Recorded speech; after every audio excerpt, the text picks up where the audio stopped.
Hi, this is Vivek and you are watching my channel. तो भाई चालू करते हैं वापस से आते हैं अपनी सीरीज पे। तो सीरीज बन रही थी कौन सी? फाइनेंशियल अकाउंटिंग की। ठीक है, हाँ जी, सेमेस्टर 1 के लिए सीरीज बन रही है। चाहे आप बीकॉम प्रोग्राम में हो, चाहे आप ऑनर्स में हो, आपके लिए सीरीज पूरी तरीके से वैलिड रहेगी। ठीक है, हाँ जी। तो आज चालू करने वाले हैं चैप्टर नंबर 4, जिसका नाम है इन्वेंट्री। इससे पहले हम 3 चैप्टर ऑलरेडी कंप्लीट कर चुके हैं। अगर आपने नहीं देखा तो डिस्क्रिप्शन के अंदर लिंक मिल जाएगा, आप जाके देख सकते हो आराम से। ठीक है भाई, हाँ जी। तो ठीक है भाई, ये वाला चैप्टर जो है थोड़ा इन्वेंट्री मैनेजमेंट का है, तो इन्वेंट्री के बारे में हमें सीखना पड़ेगा। पहले तो हम सीखेंगे इन्वेंट्री होती क्या है आज के टॉपिक में। ठीक है, और फिर कल से चालू करेंगे इन्वेंट्री के मैनेजमेंट कितने तरह के होते हैं और किस तरीके से मैनेज किया जाता है इन्वेंट्री को।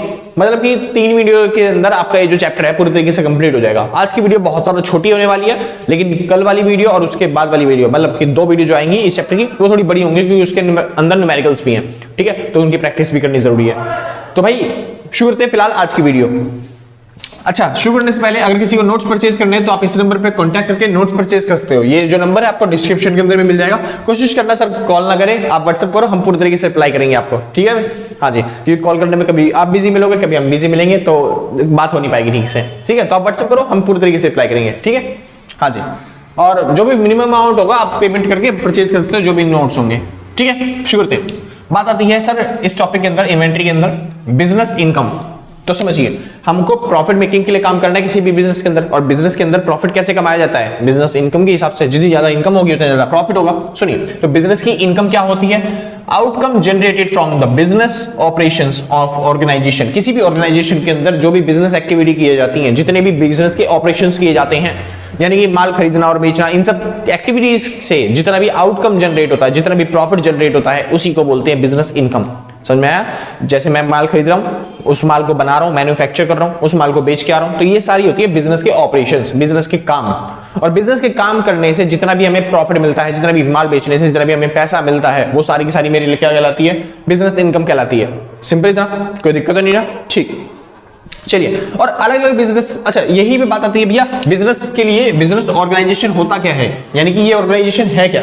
ऑर्गेनाइजेशन मतलब होता है एक बिजनेस जहां पे हम क्या करते हैं, ये सारी एक्टिविटीज करते हैं। तो ऑर्गेनाइजेशन कितने तरह के होते हैं भाई? ऑर्गेनाइजेशन होते हैं 4 तरह के। पहला, सोल प्रोप्राइटरशिप। सोल प्रोप्राइटरशिप आपने 11वीं क्लास में पढ़ा था, पूरी बुक थी आपकी सोल प्रोप्राइटरशिप के ऊपर। ठीक है, हाँ जी। तो उसके अंदर क्या था कि एक इंसान कैसे बिजनेस को चलाता है, कैसे बिजनेस की सारी एक्टिविटीज को करता है, किस तरीके से प्रॉफिट जनरेट करता है, वो सारा काम कौन कर रहा था? केवल एक इंसान कर रहा था। उसको बोलते हैं सोल प्रोप्राइटरशिप। समझ में आया? हाँ जी। अगर कोई बिजनेस है जो कि क्या होता है, अकेला इंसान चला रहा है, तो फिर उसे क्या बोलेंगे? Sole proprietorship. आसान था, कोई दिक्कत तो नहीं ना? ठीक भाई, जैसे मेरा ये जो यूट्यूब चैनल है, ये अकेला चला रहा हूं, तो इसके बोलेंगे सोल प्रोप्राइटरशिप। आसान। दूसरा ही सेम ऐसे बिजनेस आता है। इसके बाद पार्टनरशिप। पार्टनरशिप क्या होता है? जब 2 या 2 से ज्यादा बंदे मिलकर किसी बिजनेस को चला रहे होते हैं, तो उसे क्या बोलते हैं? पार्टनरशिप। सिंपल है, हाँ जी। आगे चलें भाई, शोर आ रहा हो बाहर से, तो उसके लिए माफी चाहूंगा। ठीक है, नॉइस कैंसिलेशन लगा देंगे, मगर इतना शोर शायद दब नहीं पाएगा ना उससे। तो पार्टनरशिप क्या होती है? जब भी 2 या 2 से ज्यादा लोग मिले होते हैं इसके अंदर, इसमें एक ही इंसान होता है जो कैपिटल भी खुद ही लगाता है और प्रॉफिट और लॉस जो भी होता है वो खुद ही झेलता है। आसान है। लेकिन यहाँ पे 2 या 2 से ज्यादा बंदे होते हैं जिनके अंदर दोनों ने मिलकर क्या लगाई होती है? कैपिटल लगाई होती है, और जो प्रॉफिट या लॉस होता है वो भी डिस्ट्रीब्यूट हो जाता है इनके बीच में। क्या होता है? डिस्ट्रीब्यूट। सिंपल। चलिए करते हैं अगला वर्ड आता है LPP। सॉरी, उल्टा बोल दिया, LLP। LLP मतलब होता है लिमिटेड लायबिलिटी पार्टनरशिप। ये जो है ना, limited liability partnership. Limited liability partnership जो है, ये कंपनी और पार्टनरशिप दोनों का मिक्सअप है। यानी कि यहाँ पे पार्टनरशिप की तरह काम किया जाएगा, लेकिन इनकी लायबिलिटी अनलिमिटेड होती है, तो कंपनी की लायबिलिटी क्या होती है? लिमिटेड होती है। तो इस तरीके से पार्टनरशिप की तरह काम करेंगे ये लोग, लेकिन बिजनेस जो चलेगा वो लायबिलिटी जो होगी उनकी, वो क्या रहेगी? लिमिटेड रहेगी। सिंपल है। जितने भी बिजनेस के मेंबर्स होंगे उनकी लायबिलिटी क्या रहेगी? हमेशा लिमिटेड रहेगी। यानी अगर बिजनेस में अगर लॉस होता है तो फिर उनको घर से नहीं देना पड़ेगा। बिजनेस की जो एसेट्स होंगी उनको क्या बोलते हैं? बेच के दिया जाएगा, उनसे रियलाइज करके दिया जाएगा। उसके बाद आता है कॉर्पोरेशन, या फिर आप कह सकते हो कंपनी। कंपनी क्या होता है? एक बड़ी फर्म या फिर कंपनी होती है जहां पे क्या बोलते हैं? मेंबर्स होते हैं, सब्सक्राइबर्स होते हैं, डायरेक्टर्स होते हैं कंपनी को चलाने वाले। ठीक है भाई, हाँ जी। यहाँ पे कोई एक इंसान बिजनेस को चला नहीं रहा होता, इसमें बहुत सारे लोग होते हैं जो कंपनी चला रहे होते हैं। हाँ, इसके अंदर 1% कंपनी भी आता है, लेकिन आपको ये कंसेप्ट नहीं पढ़ना। आपको बस इतना याद रखना है, बिजनेस अलग अलग 4 तरह के होते हैं। ठीक है, इन चारों बिजनेस में अलग तरीके से इनकम कमाई जाती है। बिजनेस के ऑपरेशंस अलग अलग होते हैं, और इन अलग अलग ऑपरेशन से जितनी भी इनकम जनरेट होती है वो सारी की सारी हमारे लिए क्या हो जाती है? बिजनेस इनकम बन जाती है। आसान से। चलिए इस टॉपिक के बाद आता है अकाउंटिंग स्टैंडर्ड 10। अकाउंटिंग स्टैंडर्ड 10 जो होता है ये हमें बताता है क्या प्रॉपर्टी के बारे में, प्लांट एंड मशीनरी के बारे में कि उस पर डेप्रिसिएशन कितना लगना है, उसकी ओरिजिनल कॉस्ट क्या होने वाली है, किस तरीके से हम उसकी वैल्यूएशन को रखेंगे। समझ में?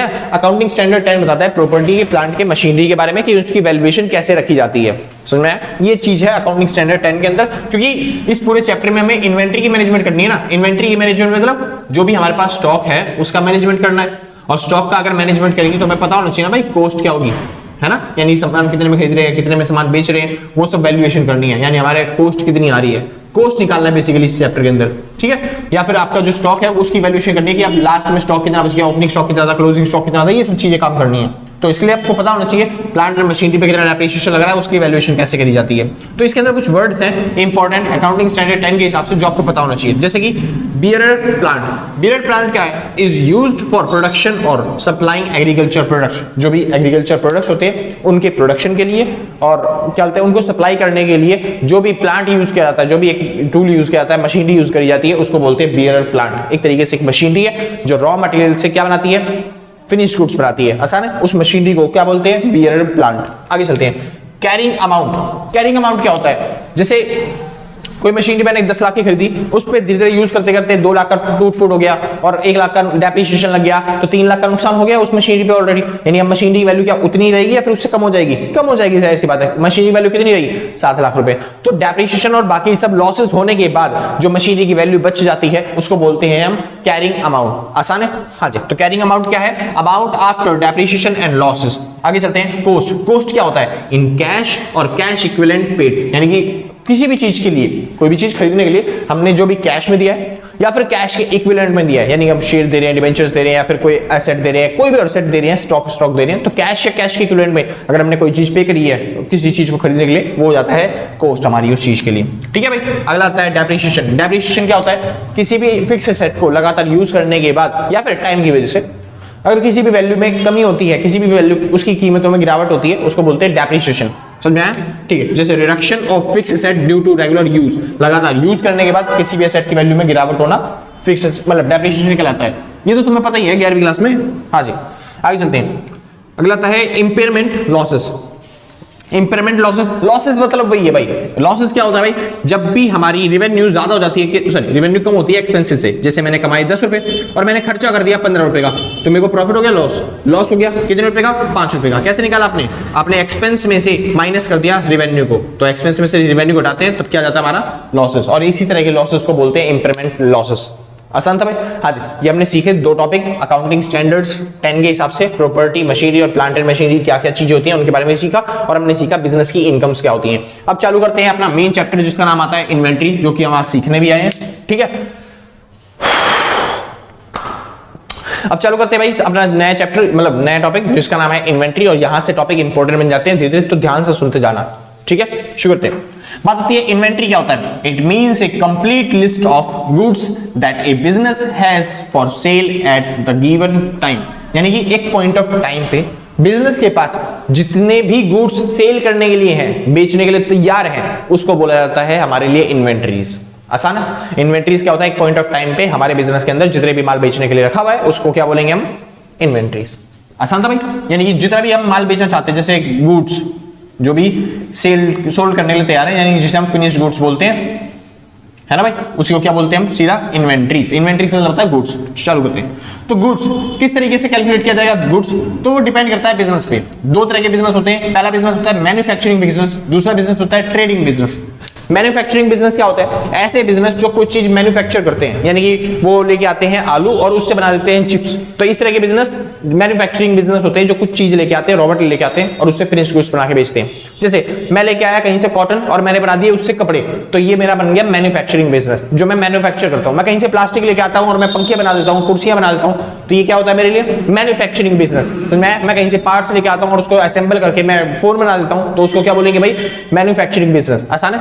मैन्युफैक्चरिंग बिजनेस रॉ मटेरियल का यूज करके फिनिश गुड्स में ट्रांसफॉर्म करता है उसको और क्या बोलते हैं उसको बेचता है। चलिए, मैन्युफैक्चरिंग बिजनेस।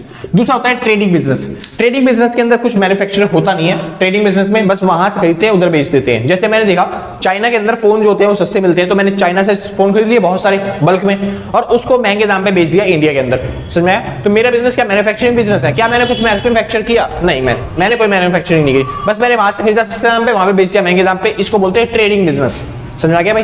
कोई दिक्कत नहीं, एक जगह से बना हुआ माल खरीदना और दूसरी जगह पे बेच देना, सिंपल था। ठीक है, जैसे फॉर एग्जांपल के तौर पे मान लो मेरे को डील दिखी अमेज़न पे कि कोई सामान बहुत सस्ता मिल रहा है, तो मैंने वो सस्ता सामान खरीदा और अपनी दुकान पे सजा दिया उस सामान को, और दुकान पे से मैं उसे बेच रहा हूं। क्या मैंने उसके अंदर कोई मैन्युफैक्चरिंग करी? मैंने कुछ नहीं किया, बस वो सस्ता सामान खरीद के मैं महंगे में बेच रहा हूं। आसान है? इस तरह के बिजनेस को बोला जाता है ट्रेडिंग बिजनेस। सुनिए, अगर आपका मैन्युफैक्चरिंग बिजनेस है तो जाहिर सी बात है आप रॉ मटेरियल खरीद रहे हो और उसको ट्रांसफॉर्म कर रहे हो और उसके बाद फिनिश्ड गुड्स बना रहे हो, तो इस वजह से उसमें बहुत सारे तरह के गुड्स होंगे जिसका वैल्यूएशन आपको करना पड़ेगा। लेकिन ट्रेडिंग बिजनेस के अंदर आपने क्या किया? ऑलरेडी बना हुआ सामान खरीदा और बना हुआ ही सामान बेच रहे हो, उसके अंदर कुछ ज्यादा चेंजेस नहीं कर रहे, तो उसको एक ही बिजनेस, उसे एक ही गुड्स बोलते हैं, जिसे हम बोलते हैं फिनिश्ड गुड्स। हमने खरीदा भी कौन सा था? फिनिश्ड गुड्स, जो पहले से रेडी था। हमने बेचा भी कौन सा? फिनिश्ड गुड्स, जो पहले से रेडी था, बस हमने खरीदा वहां से और वहां पे बेच दिया। इसको बोलते हैं फिनिश्ड गुड्स। मैन्युफैक्चरिंग गुड्स के अंदर तीन तरह के गुड्स होते हैं। पहला होता है रॉ मटेरियल। रॉ मटेरियल मतलब स्टार्टिंग में बिजनेस चालू करने के टाइम पे, बस बिजनेस चालू करने के टाइम पे नहीं, मतलब स्टार्टिंग में जो आप सामान खरीद रहे हो, एग्रीकल्चर प्रोडक्ट ज्यादातर, जैसे मैंने चिप्स वाली फैक्ट्री बताई थी, तो चिप्स के लिए आलू खरीदनी पड़ेगी, केले खरीदने पड़ेंगे, बनाना चिप्स भी आती है ना। हाँ, तो आलू केले जो भी मैं खरीद रहा हूँ वो मेरे बन गया रॉ मटेरियल। आलू और केले क्या बन गए मेरे? रॉ मटेरियल, क्यों? मैंने आलू और केले खरीदे, ये रॉ मटेरियल है। उसके बाद मैंने इसको मैन्युफैक्चर किया, यानी कि इसके अंदर मसाले लगा, इनको तेल तला वाला ये सब चीज, तो इसको बोलते हैं वर्क इन प्रोग्रेस। अभी तक पूरी तरीके से तैयार नहीं हुआ, सामान स्टॉक है वो अभी भी हमारे पास, लेकिन वो वर्क इन प्रोग्रेस है, आधा बना है आधा नहीं बना। उसके बाद मैंने उसकी पैकिंग करके तैयार कर दिया उसको, तो वो बन गया फिनिश्ड गुड्स। तो मैन्युफैक्चरिंग यूनिट के पास तीन तरह के गुड्स होते हैं। पहला होता है रॉ मटेरियल, यानी जहां पे आलू लाके स्टोर करी होती है उसको बोलते हैं रॉ मटेरियल। ठीक है, उसके बाद आलू से हम बनाते हैं चिप्स, तो जहां पे मशीन लगा के चिप्स बनाई जा रही है उस जगह को क्या बोलते हैं, मतलब उस जगह पे वो जो आलू की चिप्स है उनका नाम क्या होता है? Work in progress. आसान? ठीक है। और जब ये जो है आलू की चिप्स, उसको ले जाया जाता है, पैकिंग कर दी जाती है, तो उसके बाद बन जाती है वो फिनिश गुड्स। आसान है? तो मैन्युफैक्चरिंग यूनिट के पास तीन तरह के गुड्स होते हैं, ट्रेडिंग यूनिट के पास एक ही गुड्स होते हैं। चलो करते हैं आगे। अगला आता है सिग्निफिकेंस ऑफ इन्वेंट्री मैनेजमेंट। हमें ये जो इन्वेंट्री मैनेजमेंट के बारे में सीख रहे हैं, इसकी जरूरत क्यों है? इन्वेंट्री मैनेजमेंट का काम कहां पे आएगा? क्यों जरूरत है भाई इस चीज की? ठीक है, इन्वेंट्री मैनेजमेंट करना सीखना ही क्यों है? स्टॉक की वैल्यूएशन निकालना सीखना ही क्यों है? तो पहला काम डिटरमिनेशन ऑफ इनकम, क्योंकि अगर आप स्टॉक की वैल्यू नहीं निकालोगे तो इनकम भी पता नहीं चलेगी।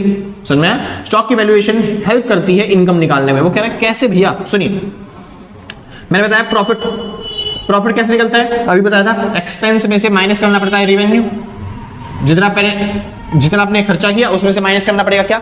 अच्छा, प्रॉफिट तो उल्टा हो गया, वो तो लॉस था, सॉरी। प्रॉफिट कैसे निकलता है? जितनी भी रेवेन्यू है आपकी उसमें से माइनस करना है आपको एक्सपेंस, यानी जितना पैसा आपने कमाया, मान लो आपने 100 रुपए कमाए, उसमें से खर्चा माइनस करना पड़ेगा। मान लो आपने 50 रुपए का खर्चा किया तो एक्सपेंस माइनस करना पड़ेगा रेवेन्यू में से। सिंपल इतना। अब ये जो एक्सपेंस है, आपने कितना खर्चा किया, ये कैसे पता चलेगा? आप कितना खर्चा कर रहे हो कैसे निकालोगे आप? खर्चा कैसे पता चलेगा? जितने का भी आपका गुड्स होगा उसका प्राइस ऐड करना पड़ेगा ना, वो बताएगा आपको खर्चा, यानी कि इन्वेंट्री मैनेजमेंट। एक्सपेंस कैसे निकलेगा? तो यहाँ पे देखिए प्रॉफिट कैसे निकलता है? सेल्स में से माइनस करते हैं कॉस्ट ऑफ गुड्स सोल्ड, और ये जो कॉस्ट ऑफ गुड्स सोल्ड कैसे निकलेगा? वो ये रहा फॉर्मूला, समझ में? और ये फॉर्मूला आपके लिए इंपॉर्टेंट है सर, आपको याद भी करना पड़ेगा। फॉर्मूला क्या है? ओपनिंग इन्वेंट्री प्लस में परचेज प्लस में डायरेक्ट एक्सपेंस माइनस में क्लोजिंग इन्वेंट्री। और ये फॉर्मूला एक बार और यूज करूंगा मैं, क्या बोलते हैं, आज तो नहीं, शायद कल यूज करेंगे न्यूमेरिकल्स करने के लिए, क्योंकि आगे आएगा एक वो आएगा परपेचुअल मेथड और पीरियोडिक मेथड आएगा, जिसमें अंदर हम वैल्यूएशन निकालना सीखेंगे स्टॉक्स की। और जो वो होगा पीरियोडिकल मेथड, उसमें अंदर आएगा लीफो फीफो मेथड, ये सब आएंगे। और परपेचुअल मेथड में आएगा आपका क्या बोलते हैं, ये वाला फॉर्मूला, जिससे हम क्या बोलते हैं क्लोजिंग इन्वेंट्री निकाल देंगे। पहले तो मैं कोशिश करूंगा कि क्या बोलते हैं पीरियोडिकली करवाऊं, ठीक है, और फिर उसके बाद करेंगे परपेचुअल मेथड जो भी होगा, ठीक है। मतलब ये वाला फॉर्मूला आपको याद करना है, जिसको हम परसों वाली जो वीडियो होगी उसमें करेंगे, मतलब थर्ड पार्ट के अंदर करेंगे, जो फाइनल पार्ट होगा उसके अंदर इस फॉर्मूले का यूज करेंगे। तो भाई ये दोनों फॉर्मूले आपको याद करने हैं, ठीक है। हाँ जी, प्रॉफिट निकालने का फॉर्मूला क्या है? सेल्स माइनस में कॉस्ट ऑफ गुड्स सोल्ड। और कई बार मैं बोल देता हूं कॉस्ट ऑफ गुड्स सोल्ड निकालो, तो इस फॉर्मूले से भी निकालना पड़ेगा। कैसे निकलेगा वो? सेल्स माइनस में प्रॉफिट, समझ में आया? ठीक है, यानी कि अगर आप देखो भाई सेल्स को ले आओ और प्रॉफिट को ले जाओ, तो वही बन जाएगा सेल्स माइनस में प्रॉफिट। क्या बोल रहा हूं मैं, ये सेल्स प्लस का जाके माइनस हो जाएगा और साइन चेंज कर देना, बन गया सेल्स माइनस में profit equal to cost of goods sold. और कॉस्ट ऑफ गुड्स सोल्ड कैसे निकलता है? ओपनिंग इन्वेंट्री प्लस में परचेज प्लस में डायरेक्ट एक्सपेंस माइनस में क्लोजिंग इन्वेंट्री। और इसको सिखाएं कैसे? शुरू करते हैं, एक बार सीख लेते हैं भाई। मेट्रो तो नहीं, एक बार जिसको नोट करना है नोट कर लो, फिर इस बार मैं साइड में बता देता हूँ, मैं बता देता हूँ फॉर्मूला बना कैसे ये वाला, ठीक है भाई। चलिए मेरे हिसाब से नोट कर लिया होगा तुमने, इस तरह का बता देते हैं ये फॉर्मूला बना कैसे। अच्छा ऊपर वाला फॉर्मूला तो पता है ना मैं, प्रॉफिट का सेल्स माइनस में कॉस्ट होता है। तो ये जो COGS है ना, COGS मतलब होता है cost of goods sold. COGS क्या होता है, इसको बोलते हैं कॉस्ट ऑफ गुड्स सोल्ड, ठीक है। हाँ जी, COGS मतलब कॉस्ट ऑफ गुड्स सोल्ड होता है। तो profit is equal to sales minus में कॉस्ट ऑफ गुड्स सोल्ड होता है, यानी जितने का माल आपने बेच दिया तो उसकी कॉस्ट और क्या बोलते हैं उसमें सेल में से माइनस कर देंगे। चलिए करते हैं। आपने बचपन में सीखा था ट्रेडिंग अकाउंट, इसको बोलते हैं ट्रेडिंग अकाउंट, है ना। चलिए यहाँ पे आता है नेट सेल्स, जितना भी आपने सेल्स किया, यहाँ पे आता है ओपनिंग स्टॉक, यहाँ पे आता है परचेज, सिंपल था। चलिए मैं आपसे पूछ रहा हूं छोटा सा क्वेश्चन, इतना पता है ना, यहाँ पे परचेज आता है, वहां पे सेल्स आता है। सुनिए मैं आपसे कह रहा हूं, आपने सेल जो है किया है 100 रुपए का, मतलब 100 रुपए का माल बेचा, आपने सामान खरीदा था 40 रुपए का, 40 रुपए का सामान खरीद के आपने कितने में बेच दिया, उसे 100 रुपए में बेच दिया, समझ में। यानी कि आपने जो 40 रुपए का सामान खरीद के 100 रुपए में बेच दिया। मैं कह रहा हूं आप बताइए प्रॉफिट कितना हो गया। आपने बोला भैया प्रॉफिट हो गया 60 रुपए का, कितने का, 60 रुपए का। तो वैसे ही भाई, तो यहाँ पे वैल्यू पुट करेंगे, यहाँ पे 40 आ गया, सेल्स में 100, और यहाँ पे हमने प्रॉफिट निकाल लिया, तो प्रॉफिट की वैल्यू आ गई ग्रॉस प्रॉफिट कितने रुपए का, 60 रुपए का। समझ में। आपके हिसाब से जो प्रॉफिट, ये परचेज था, ये प्रॉफिट आपका आपके हिसाब से आ गया कितना, 60 रुपए। लेकिन मैं कह रहा हूं कि सर ये ना प्रॉफिट गलत है, एक्चुअल में हमको तो प्रॉफिट खाली 20 रुपए हुआ है। कितना हुआ है, 20 रुपए। हमको खाली प्रॉफिट कितना हुआ है, 20 रुपए। वो कह रहा है कैसे भैया 20 रुपए कैसे प्रॉफिट किया है। मैंने बोला मैंने खाली 40 रुपए का सामान खरीदा था इस बार, और जो मैंने सामान खरीदा था खाली उसको नहीं बेचा मैंने, जो मैंने सामान खरीदा 40 रुपए में केवल उसको 100 रुपए में नहीं बेचा मैंने, मेरे पास सामान स्टार्टिंग में पहले भी कुछ पड़ा हुआ था, उसको भी बेच के, मतलब परचेज जो सामान किया वो भी, और एक स्टार्टिंग में कुछ ओपनिंग स्टॉक मेरे पास पड़ा था, मैंने उसको भी बेचा है, तब जाके 100 रुपए का प्रॉफिट हुआ है। तो कह रहा है अच्छा, तो भैया ग्रॉस प्रॉफिट आपका 20 रुपए फिलहाल आपके हिसाब से, है ना। चलिए ग्रॉस प्रॉफिट हमारे हिसाब से कितना है, 20 रुपए। कह रहा है 20 रुपए का प्रॉफिट हुआ है, 100 रुपए का माल बेचा ना आपने, 20 रुपए का प्रॉफिट हुआ है, यानी आपका सामान कितने का होना चाहिए, वो 80 रुपए का सामान होना चाहिए। अरे 100 रुपए का सामान मैं बेच रहा हूँ, 20 रुपए प्रॉफिट है, मतलब मेरी कॉस्ट कितनी होगी, 80 रुपए। देख लो ना ये बड़ा, profit is equal to sale minus में कॉस्ट होती है। तो प्रॉफिट मेरा 20 रुपए का, मैं कह रहा हूँ सेल कितनी है 100 रुपए, तो कॉस्ट कितनी होगी, तो यहाँ से कॉस्ट निकल जाएगी, ये इधर माइनस का हो जाएगी प्लस, और ये इधर माइनस, यानी cost is equal to 100 minus में 80, ये कितने आ गई, सॉरी 100 माइनस में 20, और ये आ गया 80। तो कॉस्ट कितनी हुई, 80। यानी मैंने सामान जो था मेरा वो कितने का था, 80 का, और वो कैसे निकला, परचेज और ओपनिंग स्टॉक को जोड़ के। तो परचेज जब 40 है तो ओपनिंग स्टॉक कितना हो गया, ओपनिंग स्टॉक भी 40 हो गया, सिंपल, कोई दिक्कत नहीं। यानी आपने ओपनिंग स्टॉक कैसे निकाला, हमने मतलब सॉरी आपने कॉस्ट ऑफ गुड्स सोल्ड कैसे निकाला, कितने का माल बेचा, कैसे पता चला आपको, हमको पता चला भैया कॉस्ट ऑफ गुड्स सोल्ड कि हमने ओपनिंग स्टॉक और परचेज को जोड़ दिया, आपको ऐसे ही पता चला ओपनिंग स्टॉक। चलिए लेकिन मैं कह रहा हूं ओपनिंग स्टॉक जो था ना भाई वो 20 रुपए था, ओपनिंग स्टॉक कितना था, 20 रुपए। तो भैया अगर ओपनिंग स्टॉक 20 रुपए का था, सुनिए 40 रुपए का आपने सामान खरीदा था, 20 रुपए का ओपनिंग स्टॉक था, 80 रुपए होना चाहिए ना कॉस्ट, तो 20 रुपए क्या थे, तो 20 रुपए होंगे आपके एक्सपेंसेस जो आपने यहाँ पे ऐड नहीं करे, तो वो एक्चुअली मतलब कि डायरेक्ट एक्सपेंस यहाँ पे आते हैं। डायरेक्ट एक्सपेंस कितना, 20 रुपए, समझ में आया, इस तरीके से, कोई दिक्कत नहीं। अच्छा लास्ट में क्लोजिंग स्टॉक बच जाता है, मान लेते हैं क्लोजिंग स्टॉक यहाँ पे जो था, मान लेते हैं स्टार्टिंग में ओपनिंग स्टॉक था 30 रुपए का, और हमारे पास क्लोजिंग स्टॉक बच गया कितने रुपए का, 10 रुपए का, कि हमने 10 रुपए का माल बेचा ही नहीं। तब इस तरीके से हमारा क्या बोलते हैं, ये पूरा ट्रेडिंग अकाउंट पूरा फुलफिल होता है। मतलब अगर बेसिकली बात किया जाए ट्रेडिंग अकाउंट में बस ये कुछ थोड़ी सी एलिमेंट होते हैं, opening stock, purchase, direct expense, gross profit और ये क्लोजिंग स्टॉक। तो बस आपको करना क्या है, ये तीनों चीजों को जोड़ना है, उसमें से माइनस कर देना है क्लोजिंग स्टॉक, तो क्या आ जाएगा आपका कॉस्ट ऑफ गुड्स सोल्ड, कितने का आपका माल था जो आपने बेचा, समझ में। जैसे कि हमारे पास माल था पहले 30 रुपए का, ओपनिंग स्टॉक कितना है, 30 रुपए, ये रहा ओपनिंग स्टॉक। इसके बाद हमने परचेज कर लिया सामान, तो परचेज कर लिया तो 40 रुपए का स्टॉक और खरीद लिया, तो उसकी वैल्यू कितनी हो गई, 70 रुपए। 70 रुपए होने के बाद मैंने उस पर थोड़ा सा एक्सपेंसेस भी किया, खर्चा भी किया, कितने रुपए का खर्चा किया मैंने, 20 रुपए का खर्चा किया, यानी कि मेरा टोटल जो सामान पड़ गया वो कितने का पड़ गया, 30, 40, 70, 80, 90, मेरा 90 रुपए का सामान पड़ गया।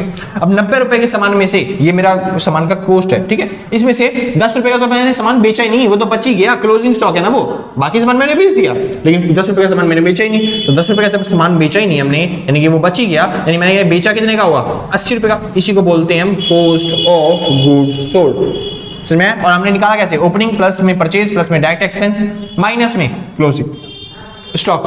देखो वही फॉर्मूला लिखा हुआ है, opening stock opening inventory plus में परचेज प्लस में डायरेक्ट एक्सपेंस माइनस में क्लोजिंग इन्वेंट्री। आसान था? ठीक। सुनिए, अगर मैं क्लोजिंग इन्वेंट्री को बढ़ा दूंगा, क्लोजिंग इन्वेंट्री को बढ़ाने से और ओपनिंग स्टॉक को घटाने से ये जो प्रॉफिट होता है हमारा, अगर ये बढ़ा दूंगा क्लोजिंग इन्वेंट्री या फिर मैं ओपनिंग स्टॉक को घटा दूंगा, तो इससे ग्रॉस प्रॉफिट जो होगा ये बढ़ जाएगा, नेट इनकम क्या हो जाएगी हमारी, बढ़ जाएगी। और क्लोजिंग इन्वेंट्री को घटाने से और ओपनिंग स्टॉक को बढ़ाने से नेट इनकम क्या हो जाएगी हमारी, घट जाएगी। सिंपल था भाई। ये कंसेप्ट जो है ये आगे यूज होगा, मैं परसों वाली जो वीडियो है मतलब थर्ड पार्ट जो है इसके अंदर, उसके अंदर पूरे तरीके से खोल के समझाएंगे अच्छे तरीके से आपको, क्योंकि अभी ज्यादा लंबी वीडियो नहीं बनाना चाहता मैं।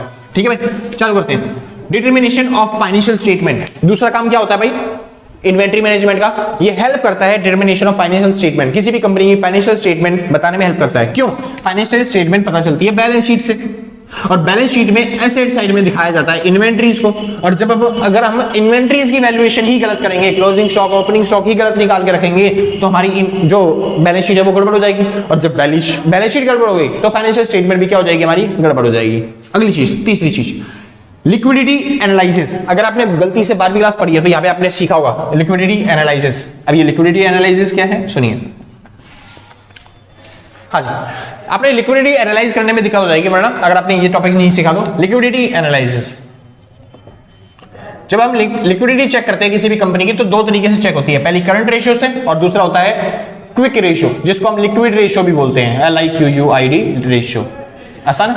वहां पे आपने सीखा होगा करंट रेशियो का फॉर्मूला होता है क्या, करंट रेशियो का फॉर्मूला होता है करंट एसेट्स अपॉन में करंट लायबिलिटी, और लिक्विड रेशियो का फॉर्मूला होता है, लिक्विड रेशियो का फॉर्मूला होता है क्विक एसेट अपॉन में करंट लायबिलिटी। आसान है? करंट एसेट आपको पता है क्या होता है, करंट लायबिलिटी आपको पता है क्या होता है, दोनों को डिवाइड कर दोगे तो क्या जाएगा करंट रेशियो। यहाँ पे लिक्विड लायबिलिटी आपको पता है, वो सॉरी करंट लायबिलिटी आपको पता है, बस ये क्विक एसेट अगर पता होता तो हम दोनों डिवाइड करके लिक्विड रेशियो निकाल लेते, लिक्विड रेशियो निकाल लेते जो हमें पता चलता कि कितने तरीके से हमारे पास लिक्विड क्या होता है कंपनी में पैसा है। ठीक है, ये क्विक एसेट क्या होता है, क्विक एसेट मतलब होता है करंट एसेट में से माइनस कर दो क्या, इन्वेंट्रीज, और माइनस कर दो प्रीपेड एक्सपेंसेस। समझ में आया? और ये क्या काम आता है भाई, लिक्विड एनालिसिस।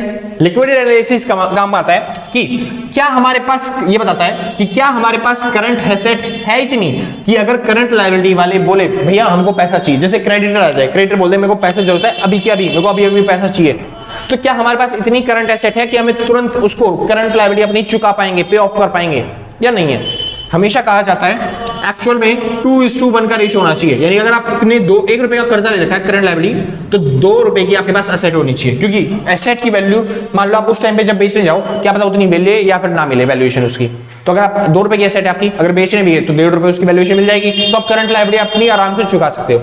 तो इन्वेंट्री मैनेजमेंट जो होता है वो हेल्प करता है लिक्विड एनालिसिस में, यानी कि लिक्विड एनालिसिस देखते हैं जब किसी कंपनी का कि उसके पास पैसा है प्रॉपर या फिर नहीं है अपनी कंपनी को चलाने के लिए, तो उस टाइम पे हेल्प करता है। कैसे? क्योंकि बैलेंस शीट के अंदर करंट एसेट के अंदर आता है ये इन्वेंट्री। इन्वेंट्री कहां पे आता है? बैलेंस शीट के अंदर, करंट एसेट के अंदर, और मैंने बोला करंट एसेट के अंदर इंक्लूड करेंगे इसको, और करंट एसेट हेल्प करता है लिक्विडिटी निकालने के लिए। लास्ट टॉपिक, फिर उसके बाद खत्म। एक छोटा सा कंसेप्ट है जो आपको थोड़ा सा दिमाग में बिठाना पड़ेगा, वैसे तो आता नहीं है, अगर 1 नंबर में आ गया तो फिर जिम्मेदारी आपकी, मेरी नहीं है। ठीक है, हाँ जी सुनिए, basic principle of inventory valuation. Inventory valuation का बेसिक नियम क्या कहता है? बेसिक नियम कहता है इन्वेंट्री की वैल्यू जब आप कॉस्ट निकालते हो या फिर क्लोजिंग स्टॉक निकालते हो, उसकी वैल्यूएशन कितनी होनी चाहिए, कितनी वैल्यू आप रखोगे, तो समझो ध्यान से। कनेक्ट कर पा रहे हो ना मेरे से? कनेक्ट हो रहे हैं ना? ठीक, समझ रहे हैं ना? ठीक। Basic principle of inventory valuation क्या होता है? ये कहता है इन्वेंट्री की वैल्यू कॉस्ट और नेट रियलाइजेबल वैल्यू। जैसे आपने सामान खरीदा था, मान लेते हैं, मान लो आपने कोई बैग बनाया जो कि खर्चा पड़ा था एक बैग को बनाने का 100 रुपए का, आपके हिसाब से कॉस्ट पड़ा कितने का, 100 रुपए का, और आप उसको बेचना चाहते हो 200 रुपए में। आपने खर्चा कितना किया था? 100 रुपए, आपके हिसाब से कॉस्ट कितनी है? 100 रुपए, और आप उसको कितने में बेचना चाहते हो? 200 रुपए में।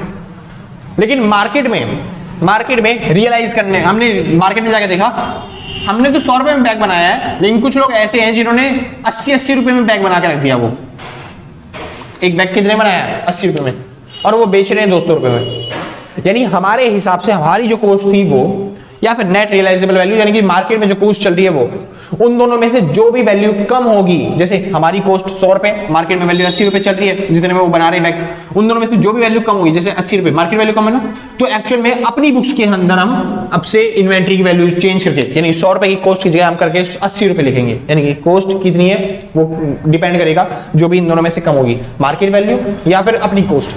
हमने बैग 100 रुपए में बनाया लेकिन मार्केट में वो बैग 80 रुपए बन जा रहा है, तो हमको अकाउंटिंग के अंदर लिखना पड़ेगा हमारा बैग जो है वो 80 रुपए में बना है, हमारी कॉस्ट कितनी है 80 रुपए। समझ में? तो क्या बोलते हैं, जब भी आप इन्वेंट्री मैनेजमेंट करते हो, इन्वेंट्री की वैल्यूएशन निकालते हो, तो मार्केट वैल्यू मतलब रियलाइजेबल वैल्यू जो भी होती है, और दूसरी कॉस्ट, यानी उन दोनों में से जो भी चीज कम होती है उस पर लिखा जाता है। यानी कि मान लो आपका मान लो कॉस्ट थी 100 रुपए और आपको मार्केट में बिका, आपने बेचा 120 रुपए में, या फिर आपको पता चला 120 रुपए में बैग बन रहा है, तो उस टाइम पे कौन सी कम है 100 रुपए, तो आपको 100 रुपए लिखना पड़ेगा कि बैग की मिनिमम वैल्यू कौन सी है, मतलब मार्केट वैल्यू और कॉस्ट वैल्यू दोनों में से कम होगी उसी को माना जाएगा इन्वेंट्री की वैल्यू। समझ में आ गया भाई? चलिए ये कंसेप्ट है, बस छोटा सा रूल है जो आपको याद करना पड़ेगा इसके हिसाब से। आज की वीडियो यहीं पे खत्म करते हैं भाई, थ्योरी वाला बहुत सारा टॉपिक हो गया, कल थोड़ा सा थ्योरी वाला पोर्शन है जो कि कल वाले टॉपिक के लिए इंपॉर्टेंट है, तो हम कल वाला करेंगे और कल वाले न्यूमेरिकल भी आ जाएंगे कल वाले टॉपिक में, कल की वीडियो बड़ी बनने वाली है, ठीक है। तो सेकंड पार्ट और थर्ड पार्ट जो भी होगा आपको न्यूमेरिकल वाला पोर्शन, सेकंड में थोड़ा सा थ्योरी पे होगा। तो यहाँ पे खत्म करते हैं आज की वीडियो।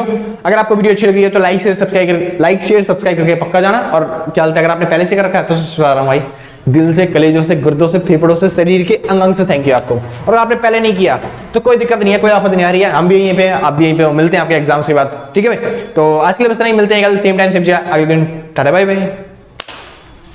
भाई अगर किसी को नोट्स परचेज करना है तो नोट्स परचेज कर लेना, वो ऊपर कॉन्टैक्ट नंबर दे रखा है उस पर कॉन्टैक्ट करके। चलिए तो आज के लिए बस नहीं, मिलते हैं, बाय बाय।